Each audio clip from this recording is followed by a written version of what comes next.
တော်နာမည်ကျုံအောင်ပါကျွန်တော်အကြောင်းလေးတွေကိုကျွန်တော်အရင်ဦးဆုံးပြောချင်ပါတယ်ကျွန်တော်ကဆိုလို့ရှိရင်2000ခုနှစ်ကနေပြီးတော့ကျွန်တော်ဒီ music blog တဲ့ကိုဝင်လာခဲ့တယ်ဆိုတော့ဒီကျွန်တော်တငယ်ချင်းတွေနဲ့ကျွန်တော်အခွေပေါင်းမြောက်များစွာတချင်းပေါင်းမြောက်များစွာကိုကျွန်တော်တို့ဖန်တီးပြီးတော့တီးခတ်ခဲ့တယ်ဆိုတော့အဲ့ရနေပြီးတော့ကျွန်တော်2008ခုနှစ်လောက်ကနေစပြီးတော့ကျွန်တော် music education နဲ့ပတ်သက်တဲ့ music ပညာကိုသင်ယူဖို့ရန်အတွက်ကျွန်တော်ဖိလစ်ပင်းနိုင်ငံကိုထွက်ပြီးတော့အဲ့မှာကျွန်တော်4နှစ်နေခဲ့တယ်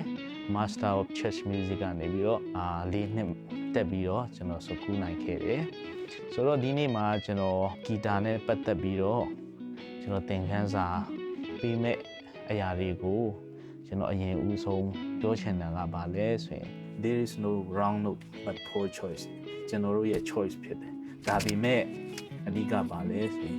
ကျွန်တော်တို့တီးတာကျွန်တော်တို့တီးဖို့လို့